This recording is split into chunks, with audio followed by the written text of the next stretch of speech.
Hop, voilà. Alors, comme on a dit, Mr. Hachem, ce soir, on va faire un petit cours. Alors, vous me dites si vous m'entendez bien, hein, je ne sais pas trop si on m'entend pas. Je vous entends parfaitement. Ok, très bien. Alors, ce qu'on va faire, c'est que Mr. Hachem, ce soir, c'est sûr qu'on a dit avoir confiance, quoi qu'il advienne. C'est vrai que c'est une des choses les plus importantes et sans doute aussi les plus difficiles. C'est d'avoir une confiance en Dieu euh, profonde et réelle. Alors, on sait tous qu'il y a une phrase qui existe, que tout le monde a sans doute entendu parler. On dit après la pluie, le beau temps. Ça veut dire que voilà, c'est un livre qui a été écrit récemment, c'est un livre qui a été écrit, et on sait très bien que après des moments difficiles, eh ben, le beau temps arrive et la vie peut être plus sereine. Mais il y a aussi une autre réalité qui peut s'opérer, c'est après le beau temps, il peut y avoir la pluie. Donc des fois, on va être confronté à certaines réalités de notre vie. Tout va bien, tout est beau, tout est rose, si on peut dire, et on se projette d'une certaine manière et on fait des projets, on a des objectifs, on attend certaines choses. Mais des fois, Dieu en a voulu autrement. Donc nous, on a fait des plans, mais Dieu a fait d'autres plans. C'est partie de la vie. Et la difficulté, c'est quoi? C'est que face à ces difficultés qu'on a des fois à affronter, on a du mal à savoir comment on doit réagir. Donc, c'est comme ça. On est là, on est heureux, on est content, tout va bien. Quelqu'un qui est marié, quelqu'un qui a des enfants, quelqu'un qui a une belle situation, quelqu'un qui a des amis au séminaire, etc. Et donc, tout va pour le mieux. Et on pense que la vie va continuer telle que on s'est fait nos plans. Mais le problème, c'est que des fois, nos plans que nous, on s'est fait ne sont pas les plans de Dieu. Et bah, après le beau temps, il peut y avoir la pluie. Donc après des beaux moments qu'on a passés dans notre vie, on peut avoir des moments plus difficiles. Et c'est comme ça. On est des fois en haut, des fois on est en bas, des fois tout va bien, des fois les choses vont moins bien. Et c'est comme ça, c'est partie du jeu de la vie. Et la question, c'est comment faire face? Comment réussir à prendre les choses du bon côté? Comment ne pas sombrer dans la tristesse? Alors d'abord, savoir une chose, c'est que la base de tout, c'est l'état d'esprit. Un bon état d'esprit nous construit. Et un mauvais état d'esprit nous détruit. Donc nous, ce qu'on doit se dire, c'est que la manière dont je vais réfléchir, la manière dont je vais orienter mon lendemain, c'est ma façon dont je vais réfléchir, comment je vais me projeter, comment je vais voir la suite de ma vie, avec un bon état d'esprit, et bien au final, je vais réussir à assumer ce que Dieu m'a envoyé. Et moi, je fais des plans. Je pense que tout va aller bien. Je pense que tout va aller comme j'ai envie que les choses évoluent. Mais Dieu a décidé que les choses allaient être différentes. Et donc, c'est difficile pour moi. Mais concrètement, il faut que j'apprenne à réfléchir dans le positif. On sait tous qu'actuellement, on a passé par des moments très difficiles. Par rapport au Covid, par exemple, ou d'autres choses. Donc, je tiens à dire, Leilou Nishmat, Rivka Batalila et Rifouach Shlema pour tous les Kolam Israël. Donc, je continue. Donc, ce qui se passe, c'est quoi? C'est que toi, si tu réfléchis bien, tu as appris à réfléchir, de t'inspirer des tzadikim, de voir comment eux, ils ont vécu leur vie pour toi-même et évoluer dans ce sens-là. Alors, ta vie, elle va avoir un sens. Et chaque jour qui passe, tu vas mieux réfléchir. Et quand Dieu il va être, on peut dire, un peu plus dur, de manière visible, alors tu vas savoir faire la part des choses. Quand vous voyez, par exemple, des personnes qui ont perdu des proches, ça peut arriver, c'est malheureux, mais c'est des choses qui peuvent arriver. Quand on voit aujourd'hui le Covid, que beaucoup de gens ont perdu des personnes de manière totalement inattendue, quelqu'un qui allait très bien, il était en bonne santé, et d'un jour au lendemain, paf. Récemment, sur Menorah Live, il y a une femme qui a parlé, et d'ailleurs, elle a parlé, elle a donné beaucoup de courage, et elle disait qu'elle avait perdu son mari et sa mère dans la même année. Et c'est elle qui a donné le cours pour renforcer les gens. Comment on peut expliquer qu'elle a perdu son mari, elle a perdu sa mère de manière inopinée, donc elle ne s'y attendait pas. Et concrètement, c'est elle qui a donné le courage aux autres de se battre. Et elle disait d'ailleurs dans son cours qu'elle ne parle pas si elle ne vit pas. Et concrètement, Elle disait que c'est pas parce que, bien sûr que c'est dur, bien sûr qu'elle a pleuré, bien sûr que ça a été difficile pour elle. Mais concrètement, quand elle parlait, elle a inspiré beaucoup de gens après ce qui a pu se passer récemment. Donc, peu importe, hein, donc c'était un moment dur par rapport à ce qu'on a entendu. Eh ben, elle a donné le courage à beaucoup de gens. Et donc, ça veut dire qu'en fait, il faut apprendre à réfléchir positif. Il faut apprendre à voir la vie d'une certaine manière. Et quand on réfléchit bien, quand on se projette bien, au final, on n'a pas peur du lendemain. Alors oui, des fois, c'est dur, mais on n'a pas peur. Savoir qu'il y a marqué Anistarot Lachem, Vaniglot Lanu ou Levananu. Ce qui est caché, c'est pour Dieu, et ce qui est dévoilé, c'est pour nous. Dieu ne nous demande pas de comprendre ce que lui doit comprendre. Dieu nous demande de comprendre ce que nous, on doit comprendre. Et donc, nous, on doit apprendre à réfléchir avec ce que Dieu nous donne, et non pas ce que lui doit faire. Nous, ce qu'on doit faire, c'est qu'on doit avoir un esprit positif, un esprit combatif. Et ce qui est sûr et évident, c'est que la pire des choses dans la vie, c'est la tristesse. Quand Dieu envoie une épreuve à quelqu'un, peu importe, soit moi, quand j'ai pu être jeune, j'ai eu certaines épreuves, ou récemment, j'ai perdu mon père, ça a été difficile, ou chaque personne qui est en train de regarder ce cours a une épreuve dans sa vie, ça peut arriver. On est là. Et Dieu a décidé de nous envoyer une épreuve, de nous enlever quelqu'un de cher, ou peu importe. Qu'est-ce que nous, on doit faire? Si on tombe dans la tristesse, eh ben, on abandonne. Et si on est au contraire dans l'amertume, alors c'est vrai que c'est dur, on va se poser les bonnes questions. Mais par les bonnes questions, on va arriver à à des bons objectifs sur du long terme pour grandir de ce que Dieu nous envoie. Et au final, on dit il y a le cercle vicieux ou le cercle vertueux. Le cercle vicieux, c'est un mauvais état d'esprit. Et je réfléchis dans le mauvais sens, doucement, doucement, je tombe dans la tristesse et je sombre et je dégringole petit à petit. Alors que le cercle vertueux, c'est un bon état d'esprit. C'est une bonne manière de réfléchir qui doucement, doucement me fait évoluer, me fait grandir et me permet de chaque épreuve d'aller plus loin dans mes compétences, de découvrir des capacités que j'avais en moi, mais que je ne connaissais pas. Et donc, en fait, Dieu, il a des fois, il nous envoie des coups, il nous envoie des secousses.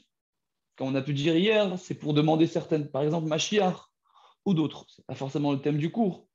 Mais concrètement, ça veut dire que nous, ce qu'on doit savoir, c'est que on doit s'inspirer de personnes, de tzadikim, de personnalités qui ont eu un charisme, un caractère face aux épreuves. Et c'est de eux qu'on doit apprendre à grandir, d'aller de l'avant, d'aller plus haut dans nos capacités intérieures et de toujours plus briller autour de nous. Et dans nos épreuves, quand les gens vont nous voir, ils vont dire comment il fait alors que c'est tellement difficile, alors qu'il aurait pu être triste. Pas seulement qu'il n'est pas triste, mais il continue à se battre. Et il continue à sourire malgré qu'il pleure par derrière. Et il continue à œuvrer malgré que c'est difficile. Et c'est comme ça qu'on doit réfléchir. C'est un bon état d'esprit. C'est un état d'esprit combatif, profond, intense. Et même si derrière on pleure, et même si des fois c'est dur, ça arrive, bien sûr que ça arrive.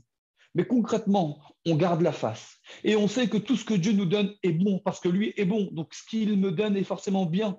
Peut-être pas à mes yeux, peut-être pas pour moi aujourd'hui, que j'arrive pas à m'en rendre compte. Demain, Dieu me l'expliquera. Donc au final, moi, ce que je dois faire, c'est de voir les choses dans le bon côté. Ça veut dire, si c'est dur, s'il y a des moments durs, ne jamais abandonner.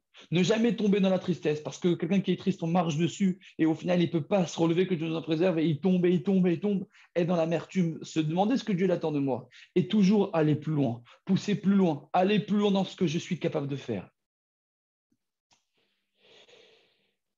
Comme on sait toujours que si tous les ans, on refait le Sefer, Bereshit, Shemot, Vaïkra, les Sarim, les 5 livres, c'est non pas pour nous raconter l'histoire, surtout pour la première partie, mais c'est pour nous permettre d'avoir un état d'esprit positif, de réfléchir tel les tzadikim ont réfléchi.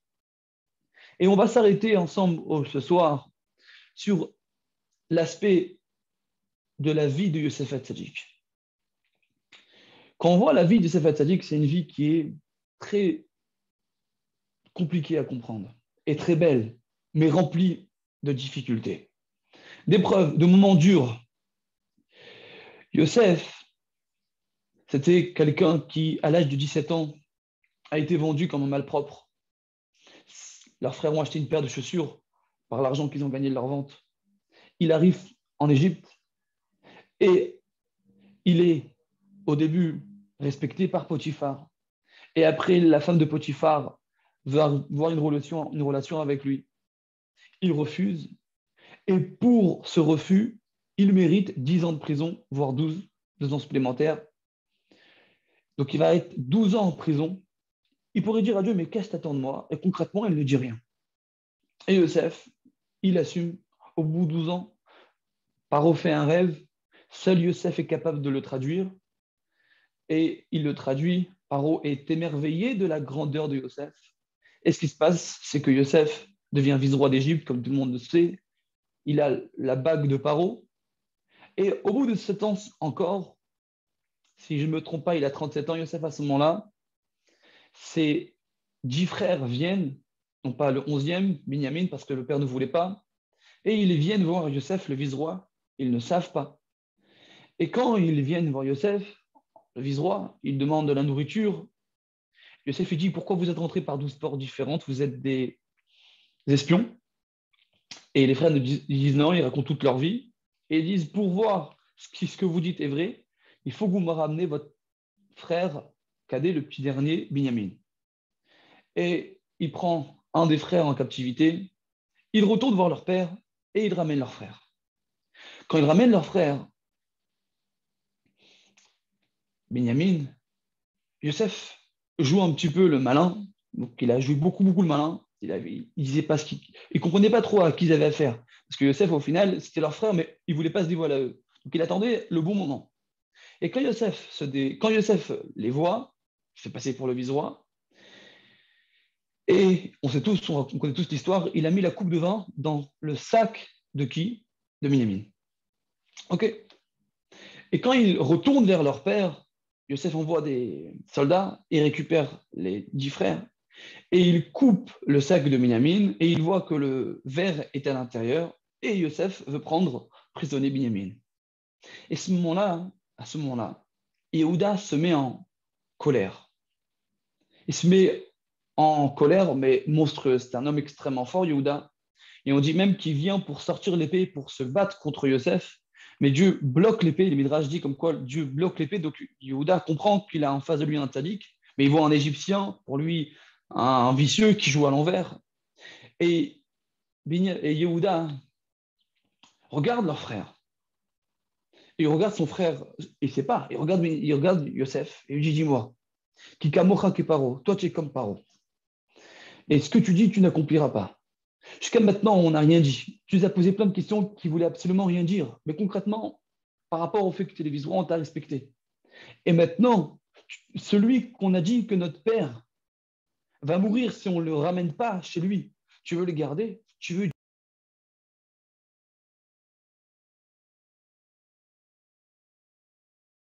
Non, désolé. Il y a une petite coupe. Et tu veux tuer notre père et tu veux garder notre frère? Pourquoi tu nous as posé toutes ces questions? Pourquoi tu nous as posé autant de questions, notre père, tout ça?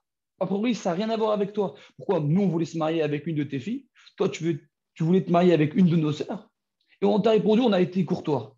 Et maintenant, celui que notre père risque de mourir si on ne le ramène pas, tu veux le garder en captivité? Je suis prêt, moi, à me mettre à sa place et à être un esclave s'il faut. Et Yosef, en tant que vice-roi, il s'est caché jusqu'à maintenant. Il a déjà pleuré plusieurs fois. Il ne peut plus supporter. Il ne peut plus supporter voir son frère et ses frères, les 9 autres frères, en train d'être mal dans leur peau comme ça. Et ils ont même vu, il les a même vus regretter leur vente, le fait qu'il a été vendu. Donc il a vu quelque part qu'il y avait une tchouva qui a été faite. Et à ce moment-là, il demande à tous les Égyptiens qui étaient présents dans la salle, partez, sortez. Et tous les Égyptiens se sont mis à sortir. Il ne restait que lui avec ses frères. Il lui dit, sachez-le, votre frère, il est là. Et il se met à appeler leur frère. Yosef, Yosef. Et tout le monde cherche. Mais personne ne voit. Et ils ne comprennent pas. Qu'est-ce qu'il est en train de nous faire? Quel coup de vis il va nous faire encore celui-là? Il n'a pas fait suffisamment de vis pour encore nous rajouter et de nous la faire à l'envers, de nous dire des choses et on ne comprend pas trop ce qu'il veut de nous. Oh. Et il appelle et il cherche. Et à ce moment-là, il dit, mais où vous cherchez? C'est moi. Et on dit qu'ils sont devenus blancs comme un linge. Ils étaient tous blancs, parce que c'est difficile. Tu l'as vendu, tu l'as pas respecté. Maintenant, c'est lui le vice-roi. Et ils sont là, tout blancs. Et Yosef dit, sachez-le, que tout ce qui m'est arrivé jusqu'à maintenant, c'est Dieu. Et il n'y a rien qui a été fait sans sa volonté. Et au final, vous n'avez pas à vous en vouloir. Et qu'est-ce qu'il dit? Ani Yosef. Je suis Yosef. Od Avichai.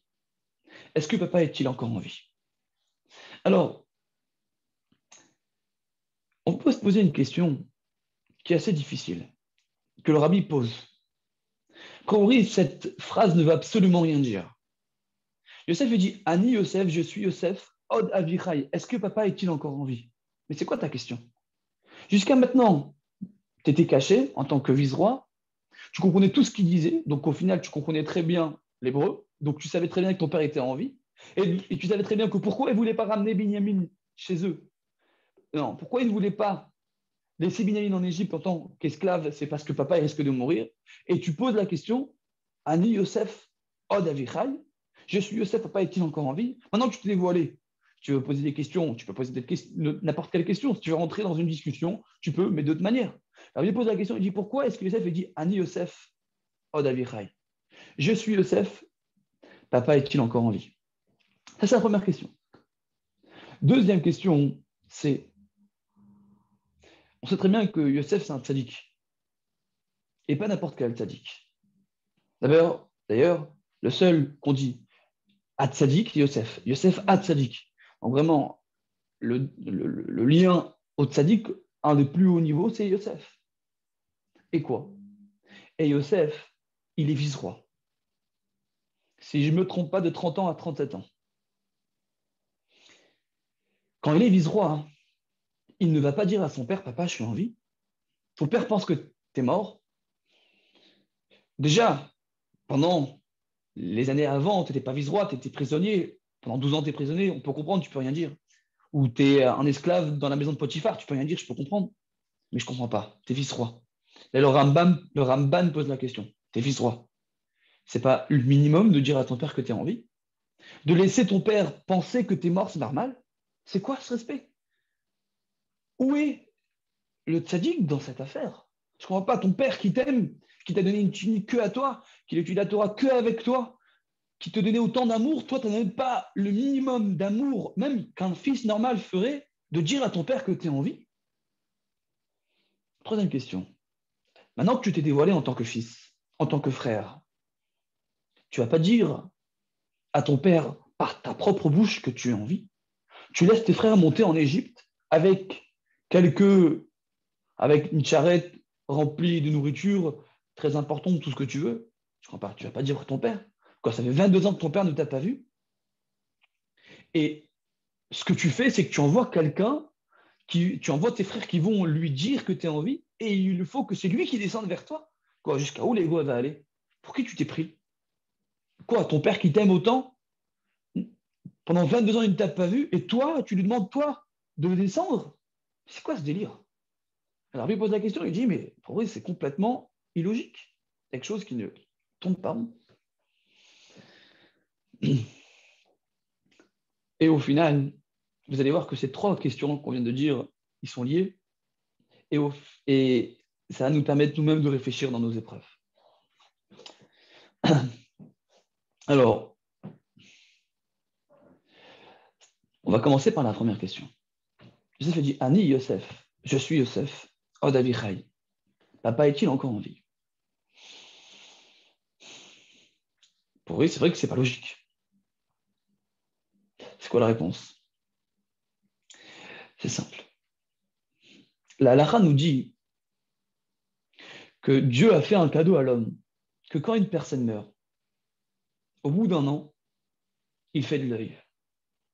Mais ça prend un an. Ça veut dire que pendant un an, ton esprit est encore connecté avec l'esprit du mort. Et concrètement, de temps en temps, au début, c'est beaucoup plus intense, doucement, doucement, ça s'amoindrit. Et ben, son manque, il est toujours là. Donc, tu ressens la peine de sa présence qui n'est plus. Et doucement, doucement, cette peine se diminue. Donc, au final, ton esprit s'apaise. Et au bout d'un an, eh ben, c'est cicatrisé. On dit que c'est cicatrisé.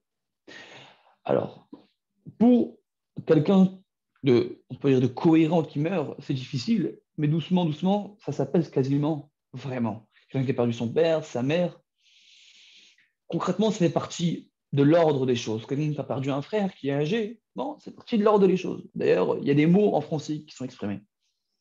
Par contre, quand on parle d'un enfant, d'un fils ou d'une fille, la langue française ne donne pas de mots. Il n'y a pas de mots. Quelqu'un qui a perdu sa fille ou son fils, la langue française ne donne pas de mots. Pourquoi? Parce qu'il n'y a pas de mots. Il n'y a pas de mots pour définir. Ça va à l'encontre de toute logique. Normalement, c'est un père qui est enterré par son fils, c'est pas le contraire. Maintenant, si le fils est encore en vie et le père pense qu'il est mort, la peine ne peut pas se diminuer. Pourquoi? Ça vous est déjà arrivé, faites le test. Moi, ça m'est arrivé, franchement, ça m'arrive vraiment souvent. Je pense à quelqu'un. Et à la seconde où je pense à lui, il m'envoie un texto. Pourquoi? Tout simplement parce que puisque j'ai pensé à lui, il a pensé à moi. Et au final, parce qu'il pensait à moi, eh ben, j'ai pensé à lui. Et avant que le texto est arrivé, parce que le texto, il prend un temps pour arriver, eh ben, quand il a pensé à moi, j'ai pensé à lui au même moment. C'est ce qu'on appelle au final l'espace-temps. Concrètement, on pense que c'est quelque chose d'immuable, mais non, au niveau de l'esprit, ce n'est pas immuable. Ça, moi, je me rappelle que j'avais vu un documentaire, une femme qui pensait que son mari, on lui a dit que son mari était mort, et même ils ont fait Kaddish pour le mari, et elle est partie dans une hystérie quand elle a vu les gens faire Kaddish, elle disait non, mon mari, il n'est pas mort, non, mon mari, il n'est pas mort. Son mari, il était sous une bombe, donc une bombe qui a explosé, et donc les gens l'ont vu, ils pensaient qu'il était mort.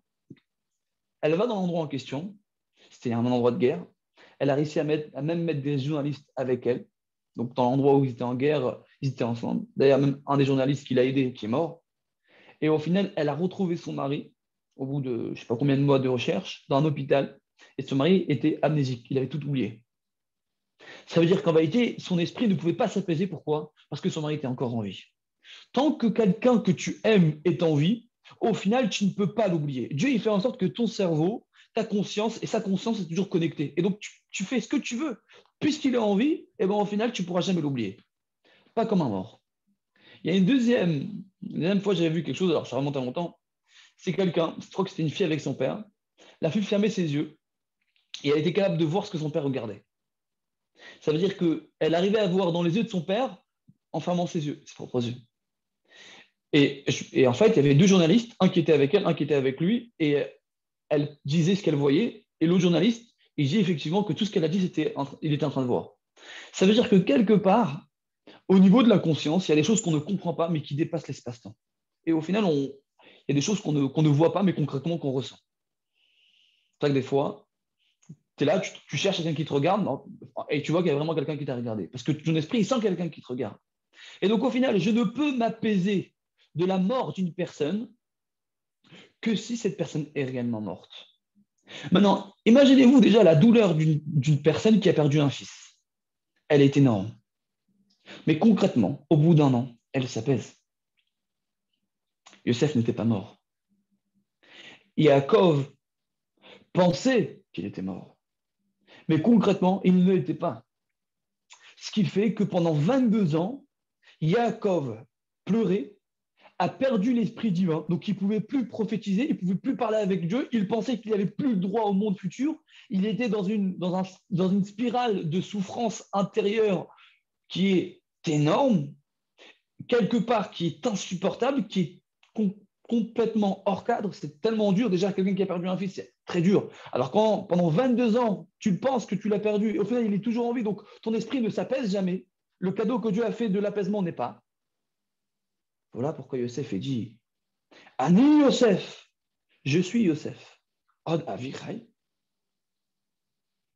Papa est-il encore en vie? C'est-à-dire que papa, pendant 22 ans, en pensant que je suis mort, et donc sa souffrance est comme un père qui perd son fils pendant 22 ans. Et chaque jour, la souffrance est au même niveau, elle ne descend pas, voire pire, il devient fou. Il perd les pédales, il ne comprend plus rien. Parce qu'il n'arrive pas à s'apaiser, mais il sait que normalement, il devrait. Voilà pourquoi Yosef dit Od Avichai. Regardez quelques mots que nous, on est là, on va passer en 2 secondes. Regardez l'intelligence des mots de ce tzaddik, Yosef. Et combien nous, on doit s'en inspirer. La deuxième question qu'on a posée. Pourquoi Yosef ne va-t-il pas dire à son père qu'il est en vie pendant 7 ans, vice-roi? Il y a 2 raisons. Une raison qui est écrite clairement dans le Ramban et une raison plus logique, de manière possible, selon moi. Après, je pense que c'est quelque chose que vous allez voir qui est cohérent. Yosef voulait être sûr que ses frères, un jour, pourraient faire tchouva. Et donc, en disant à son père qu'il est en vie, il les empêche de faire tchouva. Donc, il voulait que les choses se passent d'une certaine manière pour voir et tester est-ce que ses frères ont fait tchouva. Donc, il savait que la famine allait arriver. Et quelque part, et faire en sorte de leur donner la possibilité d'avoir une seconde chance et de se rattraper, d'ailleurs, qui s'est produit. Ça, c'est la première explication qu'on peut donner. Deuxième explication qu'on peut donner. On sait que Yitzhak, le grand-père, était encore en vie.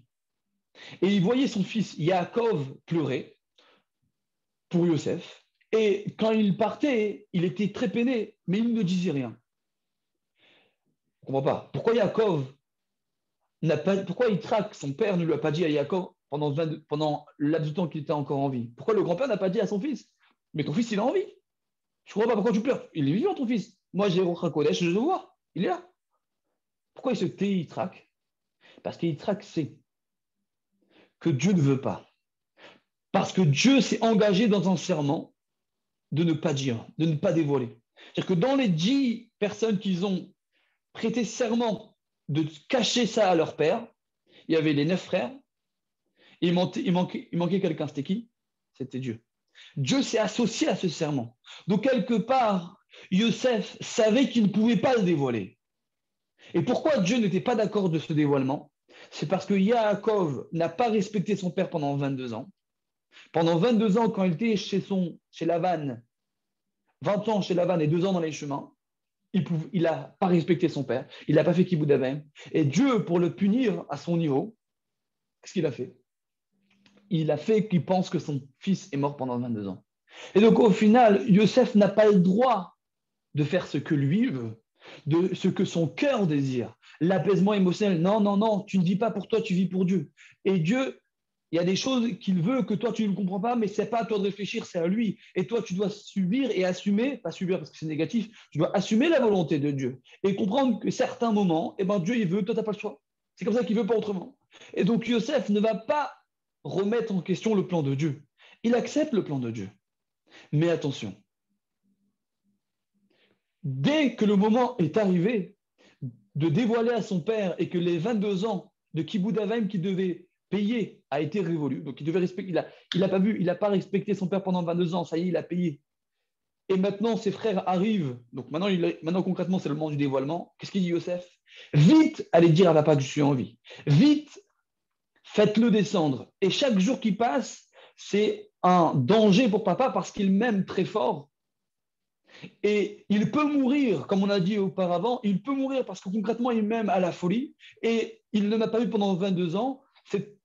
C'est très possible qu'il meure sans me voir. Donc, vite, faites-le venir parce qu'il y a un manque d'équipe d'Avem là. Et là, ça sur ma conscience. Et la troisième réponse. Troisième question. Pourquoi est-ce qu'il ne monte pas avec ses frères? Et pourquoi il demande à ses frères de descendre? C'est parce que parfois dans la vie, on a des rôles. Mais des fois, les rôles sont très importants. Et il faut être à la hauteur du rôle que Dieu nous donne. Yosef est vice-roi. Donc, il nourrit pas seulement l'Égypte, mais aussi tous les pays qui étaient alentours. Parce que la famine était extrêmement importante et donc, il ne pouvait pas laisser un rôle aussi grand à quelqu'un d'autre. S'il part, et il y a d'autres personnes qui jouent des vicieux et qui gèrent mal le stock, il peut avoir 1000, 10 000, 100 000 morts. Yosef, il se dit, moi, je suis vice-roi d'Égypte aujourd'hui. Aujourd'hui, Paro ne sait même pas ce qui se passe, c'est moi qui gère tout. Si je pars voir papa et je reviens, ce temps-là, concrètement, il y a d'autres personnes qui vont gérer. Mais on sait très bien qu'un patron, les vrais problèmes, il n'y a que lui qui les gère. Il ne veut pas que d'autres personnes s'en occupent. Pourquoi? Parce que lui, il sait exactement ce qu'il faut faire et il sait là où il doit mettre l'accent et là où il peut être plus cool. Mais tu mets quelqu'un d'autre qui n'est pas autant compétent, et ben il fait carnage, il fait n'importe quoi. Regardez jusqu'à où Youssef prenait à cœur son rôle que Dieu lui a envoyé. Il dit à ses frères, mais ce n'est pas vous qui m'avez envoyé, c'est Dieu. Regardez, je suis vice-roi d'Égypte. Et comment je suis devenu vice-roi? En une nuit, j'ai appris 70 langues. Aujourd'hui, je suis quelqu'un qui est plus important. Je suis l'homme le plus important du monde, après Paro. Vous croyez vraiment que c'est moi qui ai fait ça? Bien sûr que c'est Dieu.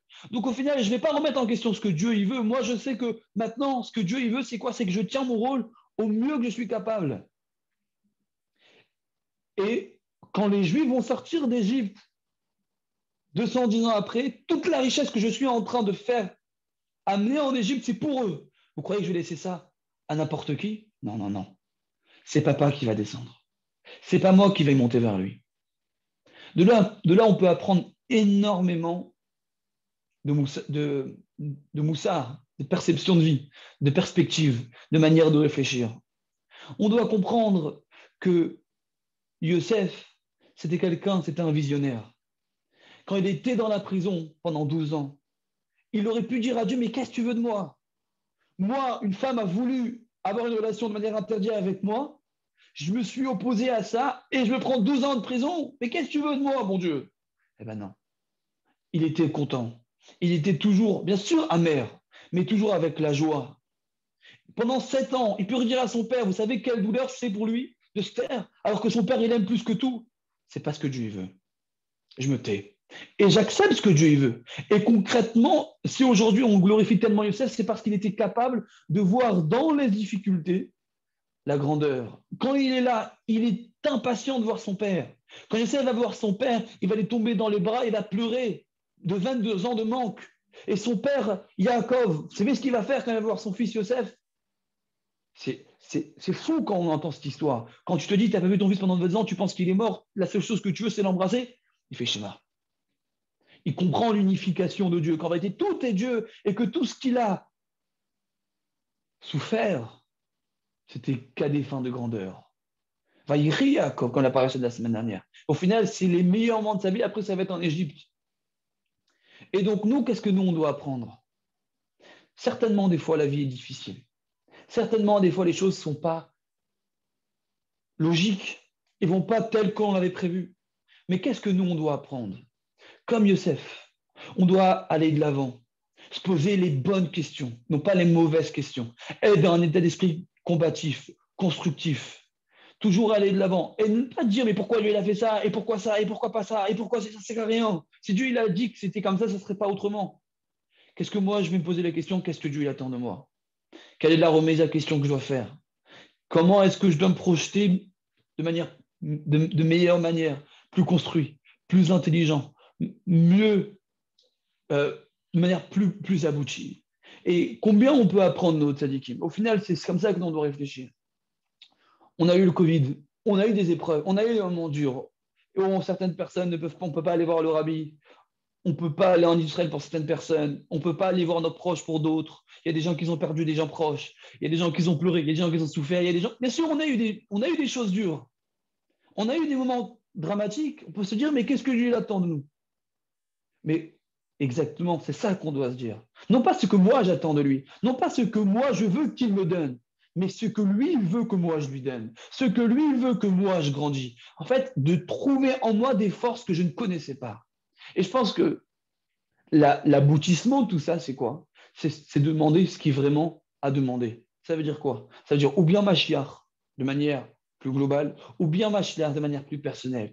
Mieux me travailler, mieux comprendre. Et au final, quand quelqu'un il réfléchit comme Youssef, il ne se pose pas les mauvaises questions. Pas, mais pourquoi tu m'as fait ça? Et pourquoi tu m'as fait comme ci? Et moi, je ne suis pas d'accord. Et ça, c'est pas juste. Et j'ai fait du bien. Et il y a du mal qui m'est arrivé. Allez, Youssef, il est là, il fait du bien. Par rapport à Potiphar, au final, ils ont tous 12 ans en prison. C'est logique? Non? Eh bien, au final, c'est grâce à ça qu'il est devenu vice-roi. Et au final, quand il a vu ses frères, ils l'ont vendu. Qu'est-ce qu'il fait? Il leur rend le bien par le mal. Et c'est comme ça que l'on doit réfléchir. Ça veut dire quoi? C'est qu'en vérité, c'est Dieu derrière qui fait tout. C'est très difficile, des fois on ne comprend pas. Mais concrètement, quand tu réfléchis comme ça, tu sais que tout vient de la main de Dieu. Que Dieu, il attend toujours quelque chose de toi, peut-être que tu ne sais pas, que tu ne comprends pas, mais avec du temps, tu vas comprendre. Ou peut-être comme Mashiach va arriver. Mais toi, quand tu réfléchis bien, dans un cercle vertueux, dans un cercle constructeur, où je vais de l'avant, je me pose les bonnes questions, je vais dans le bon sens, et ben vous allez vous rendre compte que vous allez briller autour de vous. Et au final, les gens ils vont dire, mais comment lui arrive, malgré toutes les épreuves que Dieu lui envoie, et on espère que Dieu n'envoie jamais d'épreuves, mais des petites épreuves, et concrètement, les gens ils voient que tu avances, et que tu grandis, et que tu vas toujours de l'avant, hein, et que tu es toujours souriant. Peut-être que tu pleures derrière, comme on a dit au début.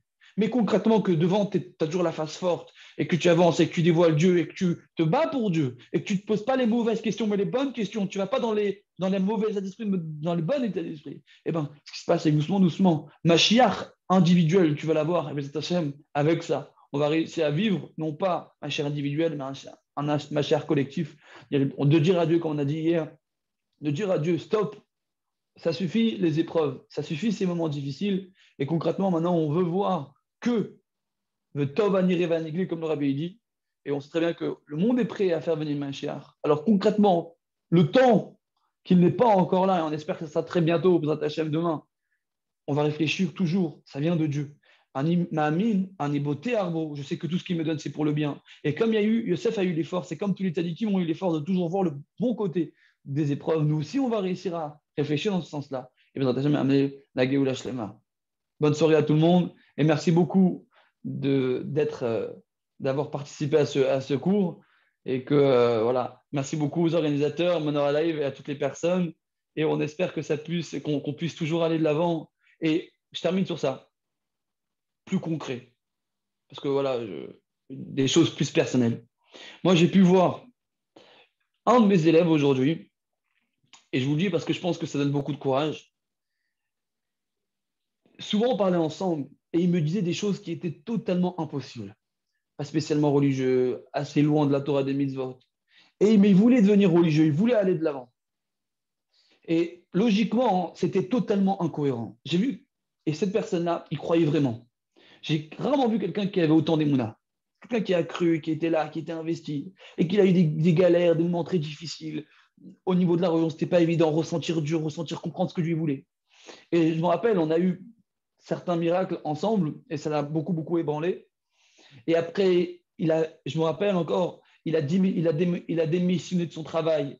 Il est parti à l'Yeshiva. C'était très dur ce qu'il a fait. Il a eu vraiment des épreuves à son niveau.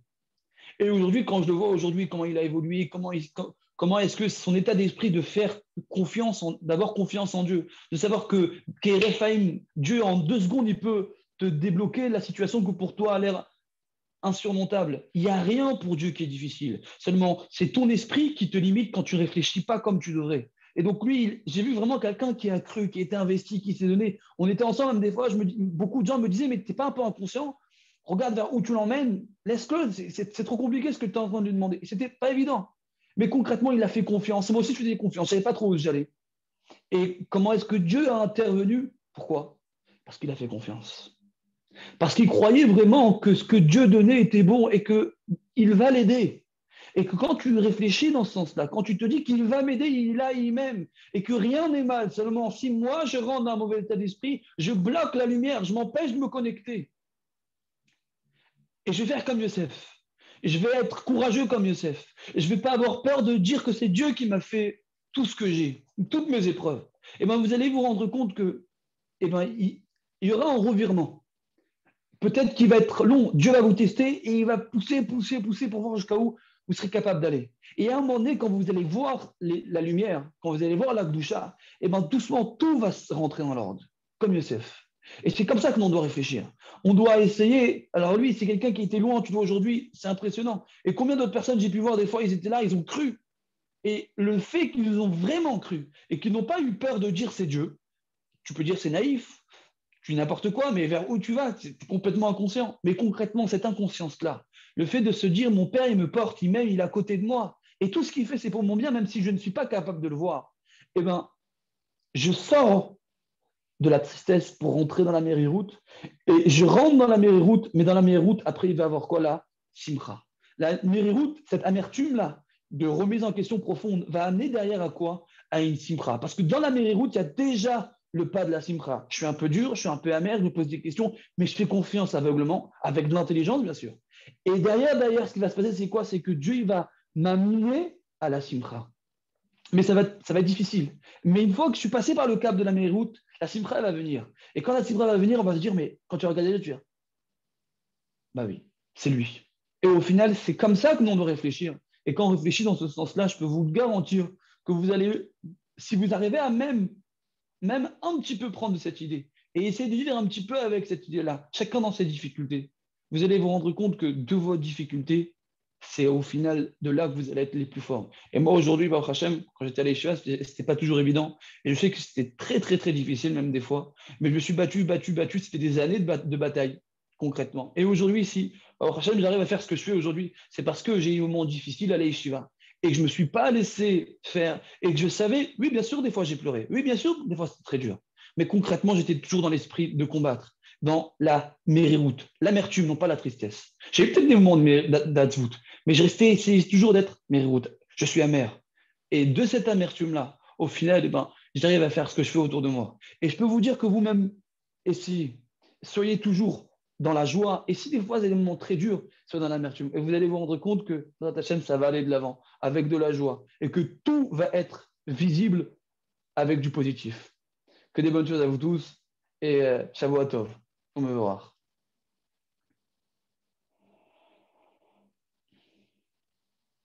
Voilà. Bonne soirée.